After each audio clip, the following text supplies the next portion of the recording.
December 1975, Shorthand Tamil Senior Grade. Get ready for the dictation. 10 seconds. 5 seconds. Start. மதிப்பிற்குரிய பேரவை தலைவர் அவர்களே, இந்த அவையின் முன் கல்வி சுகாதார அமைச்சர் அவர்களால் வைக்கப்பட்டிருக்கின்ற கல்வி மானியத்தின் மீது என்னுடைய கருத்துக்களை கூற விரும்புகிறேன். கல்வியின் தரம் உயர வேண்டுமென்றால் ஆரம்பக் கல்வியில் இருந்துதான் அதை நிறைவேற்ற இயலும். அந்த கல்வியை வலிவுடன் பொலிவுடன் போதிப்பவர்கள் நல்ல முறையில் இருந்தால்தான் கல்வியின் தரம் உயரும். ஆகவே ஆரம்பக் கல்வி ஆசிரியர்களுக்கு நல்ல வகையில் ஊதியம் அளிக்க வேண்டும் என்கிற கோரிக்கையை நான் இந்த அவை முன் வைக்க விரும்புகிறேன். கிராமங்களில் உள்ள ஆசிரியர்களுக்கு வீடுகள் கட்டிக் கொடுக்க வேண்டும். பிராந்திய மொழிகள் அந்தந்த மாநிலங்களில் போதனா மொழியாக வேண்டும் என்பதில் நான் மிகுந்த ஆர்வம் கொண்டவன். தமிழ்நாட்டை பொறுத்தவரையில் தமிழை போதனா மொழியாக்குவதில் 2 நிலைகள் இருக்கின்றன. ஒன்று, அரசைச் சார்ந்த கலைக்கல்லூரிகளில் போதனா மொழியாக தமிழ் கட்டாயமாக இருப்பது. மற்றொன்று, தனியார் கல்லூரிகளில் விரும்பினால் தமிழை போதனா மொழியாக கற்றுக்கொள்ளலாம் என்பதாகும். இந்த நிலைமை இருப்பதால் தனியார் கல்லூரிகளில் படிக்க மாணவர்கள் ஆர்வம் அதிகம் காட்டுகின்றனர். மேலும் அரசு கல்லூரிகளில் படித்தால் தமிழை போதனா மொழியாக ஏற்றுக்கொண்டு தங்கள் வளர்ச்சி குன்றிவிடுமோ என்று மாணவர்கள் ஐயப்பாடு கொள்கின்றனர்.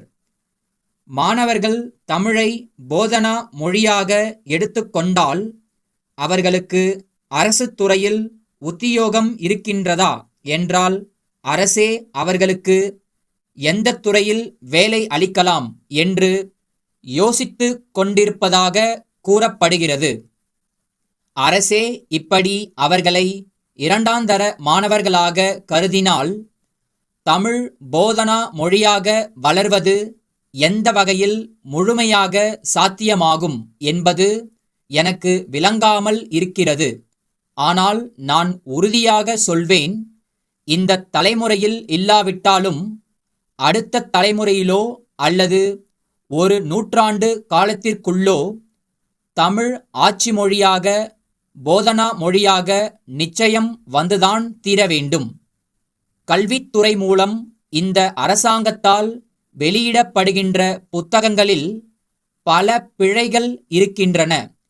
புத்தகங்களே பிழையாக இருந்தால் மாணவர்கள் எப்படி சரியாக கல்வி கற்க முடியும்? அரசாங்கத்தால் வெளியிடப்படும் புத்தகங்களை பிழையில்லாத முறையில் வெளியிட அரசாங்கம் முயற்சி எடுத்துக்கொள்ள வேண்டும். கல்லூரிகளிலே இடம் கிடைப்பது இன்று மிகவும் அரிதாக இருக்கிறது. வசதி உடையவர்களுக்கும் செல்வாக்கு உடையவர்களுக்கும் மட்டும்தான் இடம் கிடைக்கிறது. சாதாரண மாணவர்களுக்கு இடம் கிடைப்பதில்லை.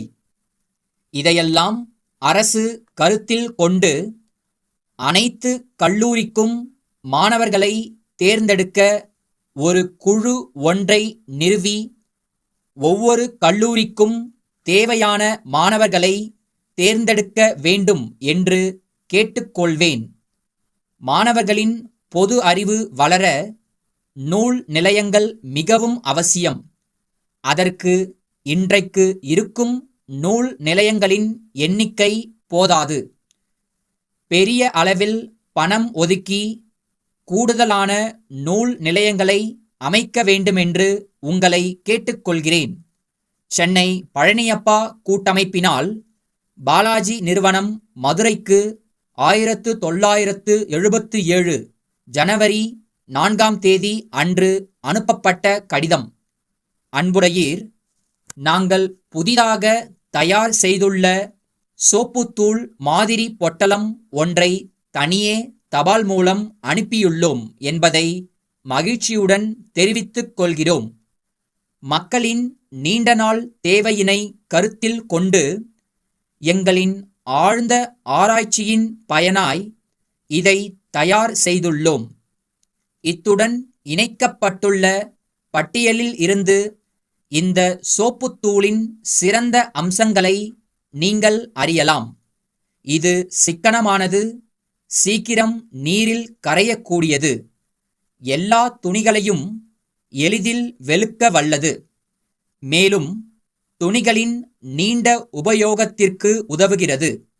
இந்த புதிய சோப்புத்தூளை நாங்கள் எல்லா மாநிலங்களுக்கும் மாவட்டங்களுக்கும் அனுப்பியுள்ளோம். அங்கிருந்து எல்லாம் எங்களுக்கு அதிக அளவில் ஆதரவு அளித்து கூடுதலான அளவில் சோப்புத்தூள் பொட்டலங்களை கேட்கின்றனர். இதிலிருந்து எங்கள் தயாரிப்பு மக்களின் ஆதரவையும் போற்றுதலையும் பெற்றிருக்கிறது என்பதை நீங்கள் உணர்ந்திடக்கூடும். ஆகவே இந்த பொருளை நீங்கள் விரைவில் விற்றுவிட இயலும். தங்கள் உண்மையுள்ள